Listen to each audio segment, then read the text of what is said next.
Wayne Rooney announced his England retirement earlier today. If you're a gambling man, get out when you're ahead, they say. Instead of going all in, attempting to compete with a prodigiously talented bunch of young UNS and risking being viewed as obsolete, Wayne Rooney chose to do exactly that by folding on his hand when he was still being coveted as a footballer. With the World Cup 2018 inching closer, however, and Rooney viewed as the elder statesman who can offer a bit of experience and know how to help England finally break the barren international spell, the timing of his retirement was a bit puzzling. Why call it a day when the upcoming domestic season promises to be much more fruitful than the last? Why shy away from shouldering essentially the same responsibilities with the national team that he seems to be reveling under at Everton? Clearly, 2 goals in 2 appearances and a glowing appraisal from Ronald Koeman aside, Wayne Rooney still has it as a footballer. Admittedly, his first touch may leave a little to be desired these days and the acceleration is not quite as explosive as what it once was. But after enduring a torrid 201,617 season by his own standards, Rooney seems to be on the path to Reed's covering the kind of form that ensured he was the first name on the England team sheet for the best part of the last decade. Why, then, make a footballing decision to focus on his club career and spurn the opportunity to don the national colours again? Maybe it was never a footballing decision to begin with. No, it wasn't. It was the decision of Wayne Rooney, the man. Rooney spent the majority of the 201,617 season warming the bench. Jose Mourinho, who never shied away from publicly expressing how highly he rated Rooney when he was managing elsewhere, arrived at Carrington to find a diminished version of the player that he had once desired. However, there was no public criticism the like of which Anthony Martial and Luke Shaw endured, inviting scrutiny about the future at the club. Nor was there any indication of acrimony behind the closed doors of the dressing room. Jose Mourinho didn't knock Rooney at all, but he didn't play him either.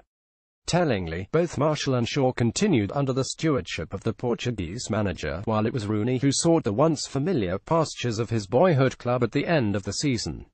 For a man who had registered 253 goals for Manchester United, cementing his name in the club's illustrious history books, Rooney left the club he had served so astutely without too much fuss. There was no air of regret that surrounded his departure, no tearful goodbyes that lined his exit. Instead, there was an outward sense of respect for his achievement that really served to mask the silent relief that many felt at a considerable chunk of the wage budget freeing up. Once adored and celebrated by the fans, mentioned in the same breath as Cristiano Ronaldo by pundits, referred to as the greatest English talent in 30 years by the manager that signed him, Wayne Rooney departed Manchester United to the painful sting of apathy. All he was prepared to say about the whole situation in his unveiling as an Everton player was that he left because he was someone who needed to play on a weekly basis. But what he was really trying to say was that he just didn't feel the love at Manchester United anymore.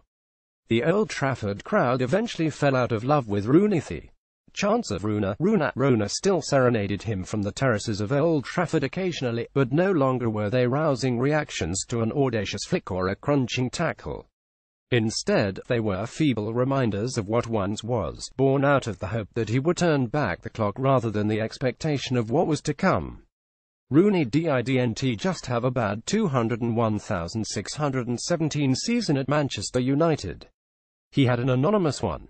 Even under the turgid tutelage of Louis van Gaal, United's toothlessness was often blamed on Wayne Rooney's inability to yank them into swashbuckling football. Under Mourinho, however, he was just sat on the sidelines while Zlatan Ibrahimovic usurped his position as motivator and chef, and he wasn't even deployed when the team suffered in front of goal. For a player who was so used to being the centerpiece of the club's success over the years, both positionally and otherwise, it must have been an incredibly bitter pill to swallow that his name was being penciled in under the substitutes column week after week. But whatever Mourinho's clipboard may have read, the writing was already on the wall. It was time to go. Rooney left Manchester United at the end of last season. Many people feel that Rooney's departure from Manchester United was a mutually beneficial move for both parties. And sure enough, powered by the gangly midfield dynamo that is Paul Pogba and complemented by a supporting cast that is as effervescent as it is efficient, Manchester United seems to have moved on from the days of the stocky forward rather quickly. But while the club journeys on to reclaim its days of glory, Rooney seems to have undertaken a completely different expedition of his own.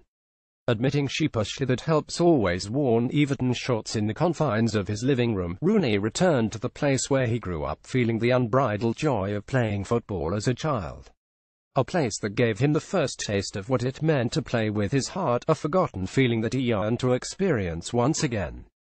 No wonder then, when he shielded Maim Biramjuf from a bouncing ball deep in his own half, sparking off a move that eventually culminated with him adroitly heading the ball past Jack Butland in the Stoke goal, Rooney skidded over to the touchline on both his knees, head thrown back in delight. That was when he could soak in the adulation of an ecstatic home support once again, even as his new Everton teammates congregated around him. After being neglected and overlooked for the most part at Manchester United last season, it seemed that Wayne Rooney had found a place where he belonged again. So when Gareth Southgate and England came calling, delighted that the number 10 had seemingly refound his mojo and eager to welcome him back into the national fold, it mustn't have been all that difficult for Rooney to turn them down. For he hadn't just refound his mojo. He'd found precisely what he'd set out to when he left Manchester United to rejoin Everton. He'd found love.